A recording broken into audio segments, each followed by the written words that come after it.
bear with me today. I've been reading Ecclesiastes, in fact, a couple different times. It's a short book, 12 chapters, and they're short chapters. If you haven't read it, let me warn you, it's different. Some of the things that are said in there may even be a little bit disturbing. But it made me look into it more. It made me kind of dive into it a little bit more and study a bit. And I used my Logos Bible software, and I was diving in, and I listened to other messages on the topic. But I began to think about the writer and what he must have been like. The book of Ecclesiastes was written by the wisest man to ever live. It was written by the richest man who ever lived. He was the most powerful man because he was the king. He had more fun. He had more pleasure, more ecstasy than anyone here could ever have or imagine. He tried everything that there was, whether that's getting wasted or whether that's being with a ton of women. Listen, he wanted to have as much fun in life that you could ever have. He told himself, I'm going for it. I'm getting it all. As many possessions as I can acquire. And he did. He had more than anybody. His name was Solomon, and he writes this book, but not before he had experienced all this stuff, everything. After he goes through all of this, seemingly experienced everything, then he writes Ecclesiastes. Now I want you to hear the first word that comes out of his mouth as he's writing this book. Like I said, just 12 short chapters in this same word comes up several times throughout the whole entire book. And the first word that he writes is meaningless.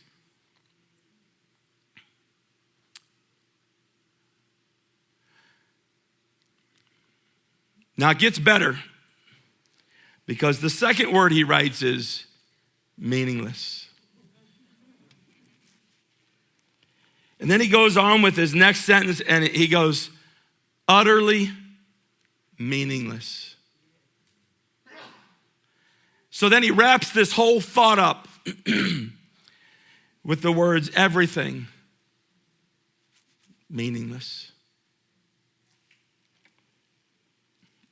You heard me right. The wisest man to ever live. Today's message I'm going to entitle, Imagine. Imagine. Speaking only for myself, at my age, I know that there are some, even guests here today, that are much older than me.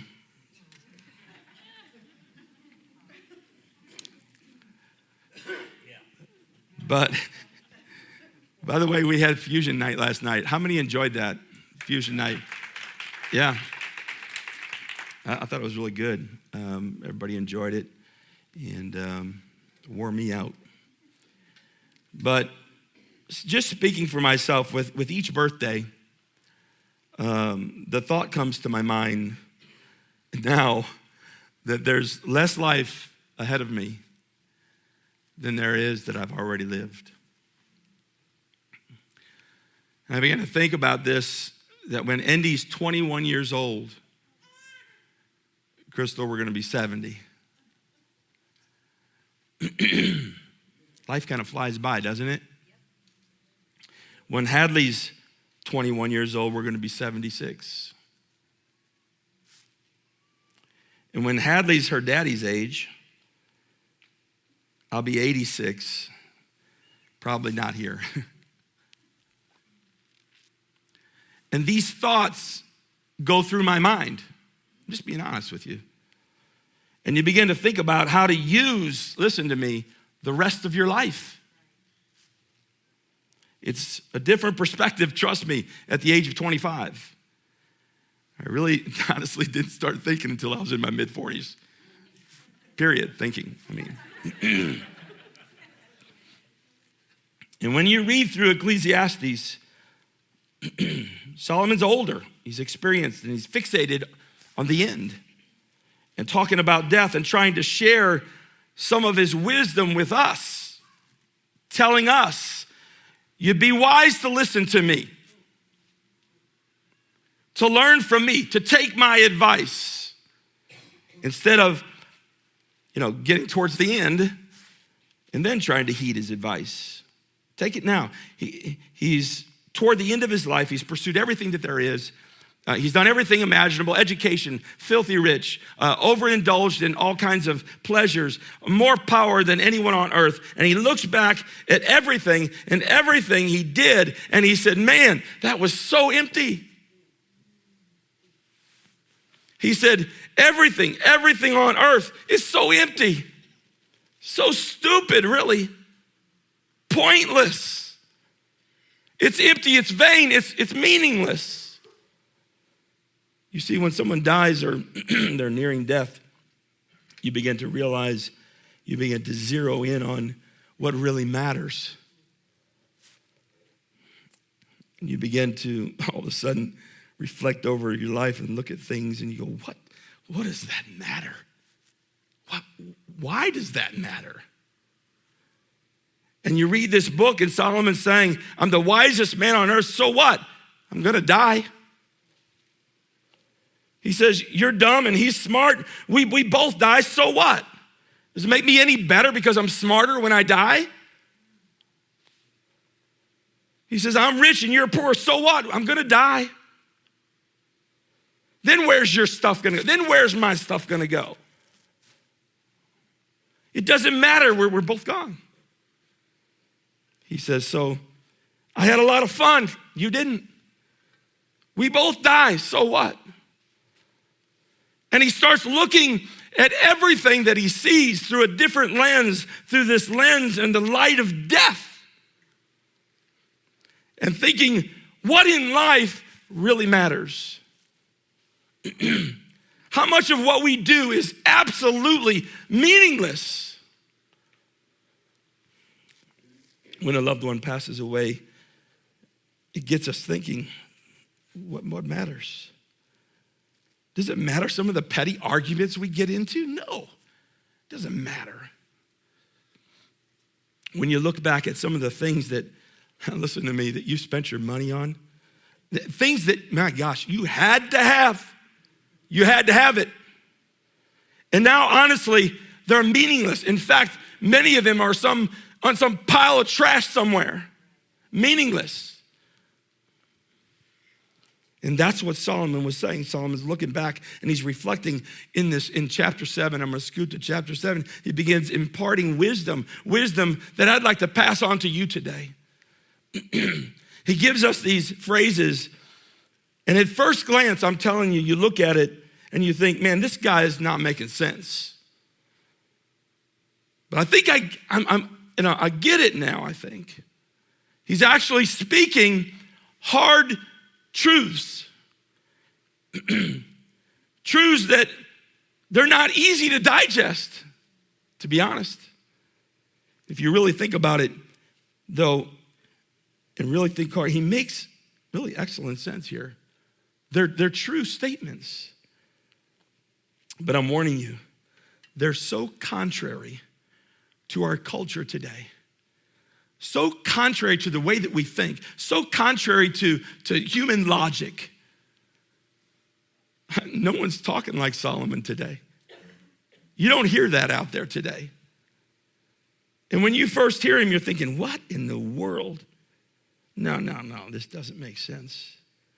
But when you dive into it and what he's saying, when you're the thinker and really, you think about it, you begin to say, wow, he really gets it. So let's read the first 6 verses of chapter 7, Ecclesiastes chapter 7. A good name is better than fine perfume. And the day of death, better than the day of birth. Everybody's saying that. It is better to go to a house of mourning than to go to a house of feasting. For death is the destiny of every man, and the living should take heart to this.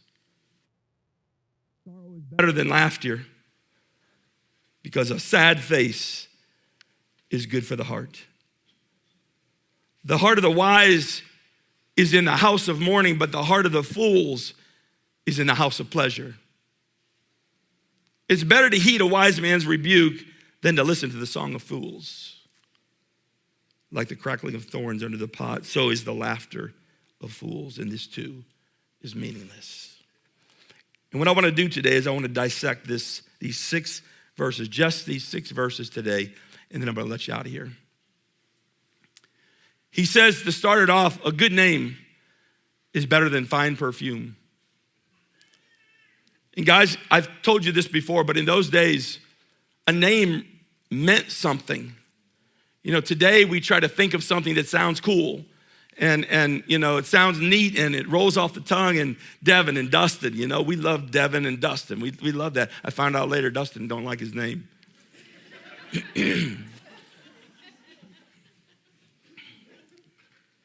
But that's how we name our kids today. But in those days, they tied it to your character. I mean, it was so much tied to your character that if your character didn't live up to the name, they changed your name. Character, guys, is so important. It's more important than anything that you own, more important than any possession that you have is your character. If you have all these things in life and you don't have your character, it's pointless. And yet many of us are willing to compromise so much for just a little money. We compromise relationships with our spouse over a little money. We compromise our family relationships with our children over a little money. Our character for a buck or two. Think about this. How much time do you spend thinking about who you really are? How much time do you dive into what your character is like and what it should be? And yet, how much time do you spend thinking about how much stuff that you can acquire? And Solomon's saying, no, man, you're getting it wrong. It's about who you are at the end of the day. That's more important than anything. We need to get this, guys. We need to get this. It's like a parent who's been down the road before, right? And Solomon's trying to tell us, I've been there, guys. I've been there. Like, Hadley, do not jump on the couch. You're going to fall off and get hurt. I've been there. I've done it. Austin, don't do it, man. You know, I learned the hard way, son. And the hard way doesn't feel good. The hard way can mess up your life for life. And that's what Solomon's saying here. Don't go down that road. It's meaningless. It's meaningless. Later he says, it's like chasing after the wind. Like, go ahead, try to catch it. You know, try to catch that. You're wasting your time. It's meaningless. It's so dumb. Trust me, I've been there. Trying to acquire a bunch of stuff that's all meaningless. What's more important is your character. Your character. Sure, you can be conniving, and if you want to anyway, you might even save a few bucks if you do. Cutting a corner or two, not being transparent over a business deal. Sure, you can do that. Sure, you can nickel and dime somebody to death until finally they're questioning your character. And then what? Let's read on. Then he says, the day of death is better than the day of birth. Sounds pretty wise. That's what we always say. Think about it.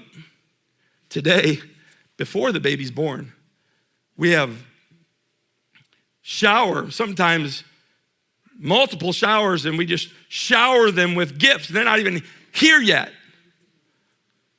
You know, we're going to give a shower on this side of the family. If they're going to give a shower, we got to give a shower on this side of the family. And then the church has got to give them a shower. And pretty soon they're just loaded with gifts, right? Not even here yet. And then, of course, the day the baby's born, oh my gosh, so exciting. Crystal and I, we always try to go. Whenever we can, we try to hit, go see all the babies that are born here out of the bridge. We are going to grow this church, guys. We are going to grow this church. We've missed some of you. We know that, but you guys, they're so precious. And we celebrate the birth, don't we? That's so cool to do that. We celebrate that. In fact, every year we celebrate that, don't we? Every year, we celebrate their birthday. We have parties, we have dinners, and, we have cake and ice cream, and we give them more gifts. And then the next year we give them more gifts. And then next year, we don't just take a day, Sam, we take a whole weekend to celebrate that birthday, and celebrate birth. And we need to do this thing and have some gifts, and everything's about the birth. And then, what do we do when somebody dies? Well, let's cut to it. Let's cut this. Nobody wants to be a part of this. Let's do the funeral. Maybe take a half an hour, maybe an hour at the most. I mean, if you go an hour, that's going to be too long. And let's move on with life. No need to dwell there. It's painful to dwell there. And yet Solomon says the day of death is better. Now, if you really think about that, if you, as believers, really, really ponder that thought, it really is going to be an awesome time. That's so morbid to say. It's going to be awesome for the person who's got the good name. It's going to be awesome for the person who's a child of God, for the person who believes in Jesus, for the person who receives the Holy Ghost in their heart. And some of you might be thinking, oh my gosh, dude, this is morbid. And in 1 Corinthians chapter 15, I want to read it to you. It says, for the perishable must clothe itself with the imperishable, and the mortal with the immortality. And when the perishable has been clothed with the imperishable, and the mortal with immortality, then the saying that is written will come true. Death has been swallowed up in what? In victory. Where, O death, is your victory? Where, O death, is your sting? 2 Corinthians chapter 5 says, we are confident, Paul. I say, and prefer to be away from the body and yet home with the Lord. Solomon's saying, listen, don't get me wrong. If a person just has, a bunch of possessions, I mean, if a person he dies and has just a bunch of stuff, that's going to perish away. And yeah, that's horrible. That's meaningless. But if a person who dies truly believes in the Lord Jesus Christ, and they're clothed with the imperishable Spirit of God, death will be swallowed up in victory. And he's saying that the day of that person's death, oh my gosh, is way better than the day that he was born. And that's why Paul says in Philippians chapter 1, verse 21, he says, for to me, to live is Christ, and to die is gain. For a believer, of course, we're going to miss him. That's painful to lose a loved one.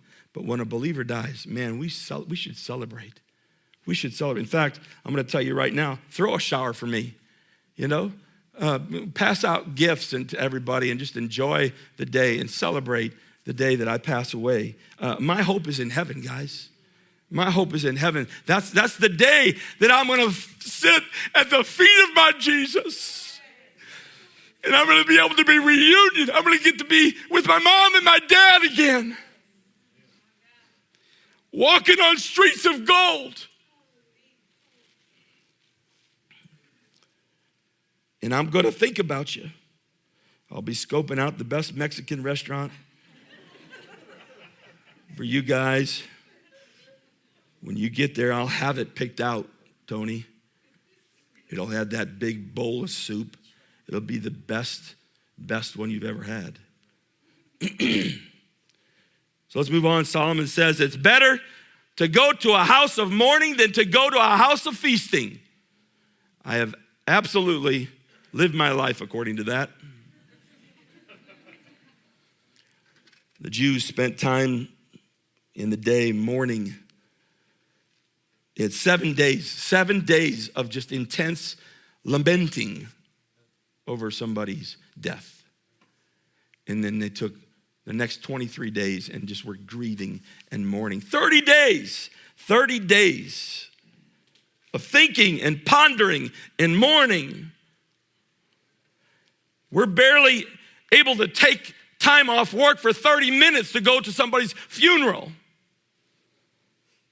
And Solomon said, it'd be better for you to spend some time and think about it rather than just go on to the next party. He didn't say, listen to me, he didn't say it'd be more fun. He said it's better. It's better. Fun's not always better, is it? Better's not always fun. And Solomon explains why. He says, you know what? The next part, for death is the destiny of every man. And listen to what he says next. The living, if you're living today, say amen. Punch your neighbor next to you if they didn't say anything. The living should take this to heart.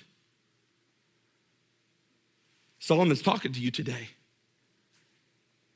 In other words, sometimes you need to think about death because that's your destiny. That's why it's good not only to pay your respects, to be there for someone when the Bridge family member is lost or your neighbor's family is lost or something like that, passes away. You need to be there for them. But more importantly, it's good for you to be there. To be reminded that this is how it ends for you too. And the Bible says, those of you breathing today, you should take this to heart. Take it to heart. What does that mean? What does take? It's keep it in the place where you make your decisions. Keep it where you determine what you're going to do next. He's saying, store this idea of death in a place where you make your decisions. So every time you make a decision, it has to go through the thought of death. So you think, when I die, which decision am I going to care about the most? So that when you make your decision, you make them in light of death. When I die, will I even care about this? We don't like to talk about this. It's not a comfortable conversation. And honestly, it's not even easy to say today, hey, come on over. Come on, Crystal and I'd like to have you guys over, have a little meal or whatever, talk about death. It'll be fun. We'll enjoy it. No way, man. Let's talk about the birth. Let's have a birthday party. Solomon says, don't put it off. If you're wise, you'll spend some time thinking about death. Because that's your destiny. Let's move on. Solomon says, sorrow is better than laughter because a sad face is good for the heart. Now, this is a popular message. It's better to be sad than happy. Everybody agree with that? But Solomon's saying here, kind of what I talked about a few weeks back. If you're going through it, man, if you're struggling, if life's a mess right now, you know what? Don't go around faking it. It's good to be true to yourself. It's good to be genuine, not putting on a show for everybody when your life is crumbling down around you. Solomon says a sad face is good for the heart. There's a time to rejoice for sure. And I think really in general, the general flow of life should be joy and peace. I do feel like that. But there are times when sad things happen and you shouldn't ignore those things. Don't shove it under the rug and fake it until you make it. That's not good for you. There's nothing wrong with being sad over things that you should be sad about. Now, since I devoted a whole message a few weeks ago about this, I'm going to move on to what Solomon says next. The heart of the wise is in the house of mourning, but the heart of the fools in the house of pleasure. You ever met anybody or had friends who want to laugh about everything? I mean, everything's got to be funny to them. Everything. There could be a very serious situation, and they'll try to make light of it. You know, they'll make a joke and try to lighten things up or whatever. And they're actually, what's happening is they're uncomfortable dealing with a serious situation. Hey, I've got friends like this. I've lived around this. Solomon says that's foolish. It's foolish to try and make light of everything and never deal with the issues. And Solomon said, that's the fool. But the wise are going to take some time to ponder it. The wise are going to take some time to grieve. The wise are going to mourn over the things that they should mourn about. Take them to heart and truly think about them, to contemplate about them. Let's move on. Solomon says in the next, it almost sounds like Simon says, it's better to heed a wise man's rebuke than to listen to the song of fools. Like the crackling of thorns under the pot, so is the laughter of fools. This too is meaningless. Guys, this all sounds so backwards, as I said, but Solomon's the wisest to ever live. And we need to do, listen, he's trying to tell us right there in that verse, we need to do what he's saying right here. Heed the wise man's rebuke. Listen, I want to be the first one to confess to you, I like stupid. I like stupid things, stupid times, mind-numbing stupid. Where I don't think about anything, I nothing else but stupid. There are times in my life I want to do that. I enjoyed Dumb and Dumber. I did. I loved it when he got his tongue stuck on the pole, frozen pole. I loved it at the end of that movie where the girls in the bathing suits get off the bus. I'm not going to go into it, but you know what I'm talking about. That was funny to me. Happy Gilmore, the scene where Bob Barker punches Happy Gilmore out. Oh, that was funny. That was funny. When Happy got down on the green and he's next to the ball in the hole, he says, "Get in the hole, ball. Go to your home." Waterboy, the scene with the old Cajun guys starting to talk all his nonsense and everything. That was funny. I loved it. I'm not going to have anybody's attention after this. I love to talk about these stupid movies, especially with guys. Oh my gosh. We get going, we start acting them out. Walter is the best at Nutty Professor. He can talk like those guys around the dinner table, just exactly like it. And I laugh my head off when he does it. And I'll tell you, Jared Thacker, he's better at Adam Sandler than Adam Sandler is. That guy is something else. I just laugh. I laugh. My nephew, Dan, he does the best. Chris Farley's down in a van down by the river. He'd get all dressed up like him, and he would do the skit or whatever, and I would just be on the floor laughing. Just stupid stuff. It's nice, though, to escape reality sometimes, isn't it? And have some fun. I grew up in the era of Beatles, and my brothers loved them.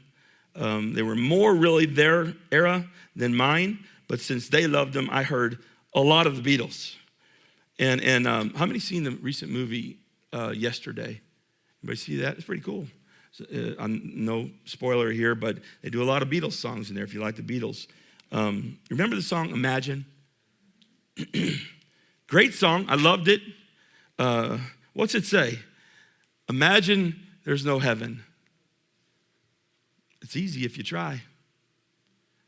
No hell below us. Above us, only sky. Imagine all the people just living for that day. You may say that I'm a dreamer, but I'm not the only one. And I hope someday that you'll join us and the world can be as one.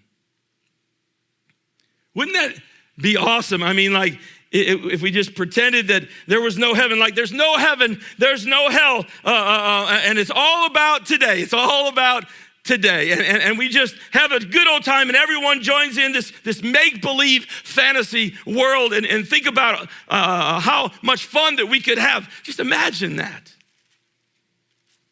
Imagine. That's the Song of Fools. And we love it, you know, we sing it. And it's one of our favorite songs. And let's not just pick on the baby boomers. All I want to do is have some fun. I got a feeling I'm not the only one. Sheryl Crow. How about Cyndi Lauper's Girls? Later on in the 80s, everybody have fun tonight. Everybody have fun tonight. Yeah, what a great song. Everybody have fun. And we sing it and it's fun. And we love that. Singing those songs that make us happy. Singing those songs that make us dance. Oh, I want to dance with somebody. If I didn't have this cold, I could really sing. I won't finish the next line on that one. Everybody dance now. Boom, boom, boom. Come on. Okay. I can't stop the feeling. Just dance, dance, dance. I can't stop the feeling. It'd be fun to just, sit around and sing some of these songs together. Maybe next Sunday we'll have karaoke Sunday or something. That's what we'll do. We'll just sing around. We could sing ourselves into that imaginary world that the Beatles were talking about. Just escape for a little while. We all love to do that. Just get away from the controversy. Get away from the troubles. Get away from the day-to-day. Get away from the issues. Get away from facing yet another problem. But in our culture, guys, listen to me, we got to be careful because we always want to have fun. All we want to do is just stay in that constant state of bliss. And that's the way I don't have to face reality. We don't have to face that kind of stuff. In fact, we take medicine now so that it dulls our senses so we don't have to face reality. I'm reading a book right now. Many of us are. And it said, we as a culture are comfortable with lament. Another mourning and grieving and pondering, or uncomfortable with it. Pondering and issues and problems. Rarely do we look to share our pain publicly. In fact, we are encouraged to mourn quietly and in private. It goes on, the author says, we are a culture of triumphalism. She said that as Americans, we love to focus on praise and comfort and thanksgiving and worship. Anything but lamenting or dealing with the issues. American culture teaches us not to sit in sadness and despair, she said. She said, pretending that everything is okay, though, requires that we mask our true feelings. And guys, I'm telling you right now, God doesn't want our masks. All he wants all of us. All of our emotions, all of our sorrow, even our despair, even our grief. He wants that. He wants to hold us close, wipe the tears from our eyes. He cares about the parts of us that are burdened and are weary. He wants us to use our sorrow and our anguish to draw us close to him. And in that closeness, he wants to change us. He wants to change our lives. She said, lament, grieving or mourning recognizes the truth and helps us connect with God and our neighbors. And through lament, through the night of weeping, she said, we can express new joy in the morning. There's a time, and it says this in Ecclesiastes 2, there's a time to laugh and there's a time to cry. The problem is that we never want to take the second part of that statement. That's another thing that Solomon says, We want to stay in the house of pleasure. That's where we want to stay.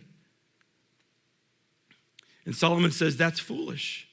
That's a fool's way. But he says, Solomon's rebuke here is, it's better for you to think about, to ponder on death. Why? Because it's inevitable. And we're all going to end up there at some point.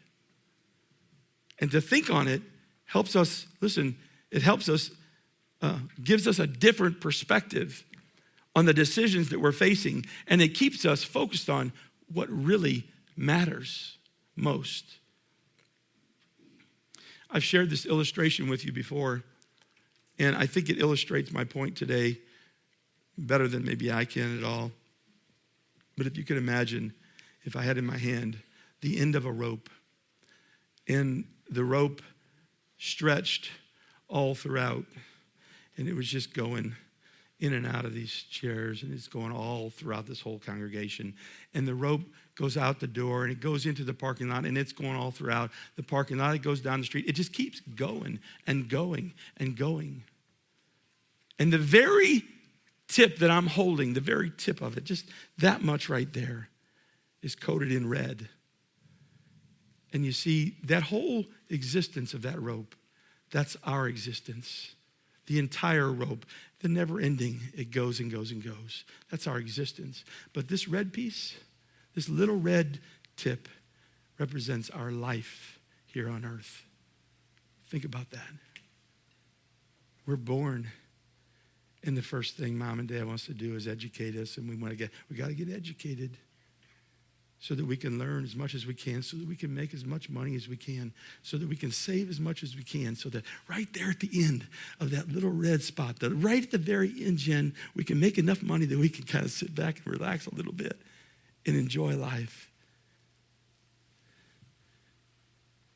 You see what we're focused on. If you really think about that illustration, and I want you to think about this point, you might think it's morbid to think about death. But you know what I say is morbid? It's morbid not to think about eternity. Isn't it? It's morbid to go through life only thinking about the small red tip. An attempt to ignore the whole rest of your existence. The whole rest of that rope. To me, guys, that's morbid.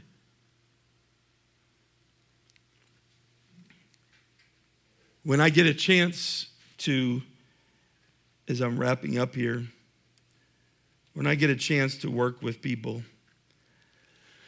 and they're on my team, I like to collect, I just like to collect some information about them, get to know them a little bit, and just simple stuff. You get of course, their birthday and put it on the calendar. And I take all this stuff that I collect and I put it on that day of their birthday. So I just kind of keep it in the forefront of my mind every year. I just remember, what's the areas of their expertise. What do they do well? What are the things that they like to do? And I like to capture that. And their birthday, of course, city, state, where they work from, and just because I can ask them questions and get into their life a little bit, talk to them a little bit. And I always ask them, excuse me, to share something about themselves. Anything, family, fun, anything like that. And there was this young lady, her name was Holly, who said, I have this list. This is what she wrote. I have this list of things to do before I die. I'm reading verbatim. And she says, I'm about halfway through. So I'm pretty much on track. You see, she had no idea that it would be less than 6 months. And she would come down with a really bad cold. And she couldn't beat the cough. We'd be on the phone and she just would have to, excuse me, and she'd have to cough and she'd come back.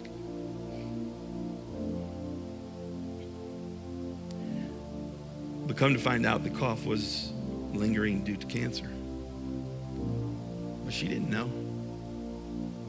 And one night, I was talking to her on the phone. We were talking about work and stuff. And right in the middle of the call, she got another call. And she's, Steve, hold on. I'll come back and I'll catch up with you.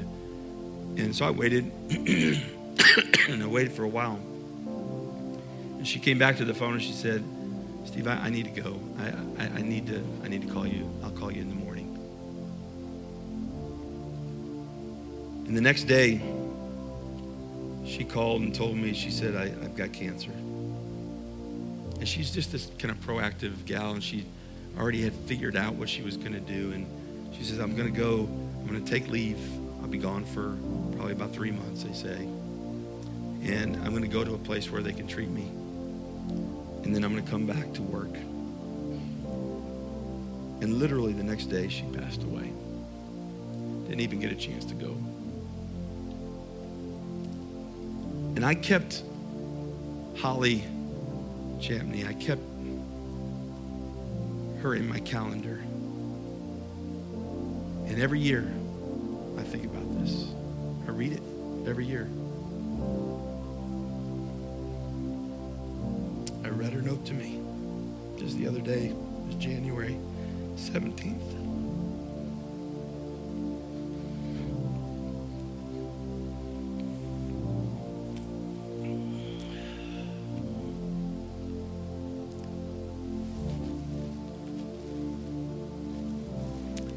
I have a list of things to do before I die. I'm about halfway through. So I'm pretty much on track. You see, guys, this is why I think Solomon's words are so wise. They're counterculture for sure. But you be wise to follow his words today. They're not mine. I don't want anyone under the sound of my voice, whether it's here today or on the podcast, to slip into this culture, to let it put you to sleep, so to speak, numbing your heart and your mind. Guys, I didn't want to speak this today. This is not fun. But as Solomon says, it's better for you. It's better for you. If we can all stand together.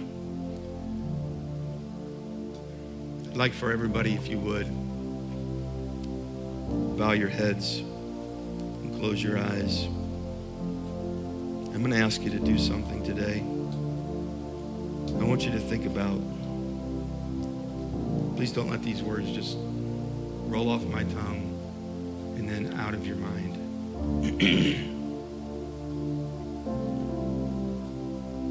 But I want you to think about what's really important in this life.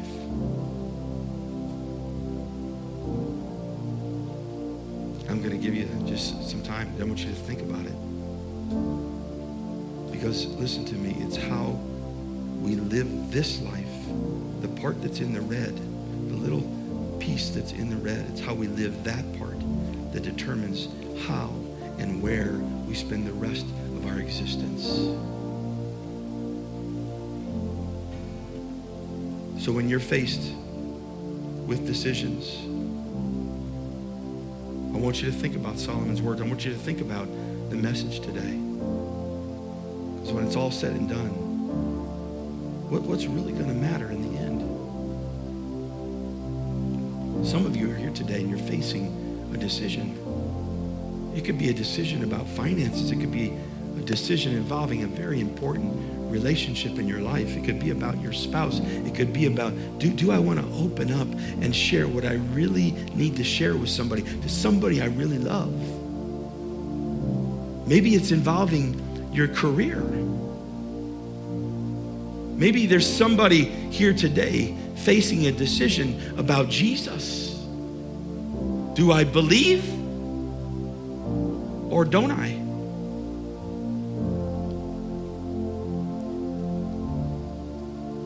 In John chapter 11, Jesus is trying his best to comfort the sisters of Lazarus who had just died. And in verse 25, Jesus said to Martha, Lazarus' sister, I am the resurrection and the life. The one who believes in me will live, even though they die. And whoever lives by believing in me will never die. And Jesus goes on to ask a question. Do you believe this?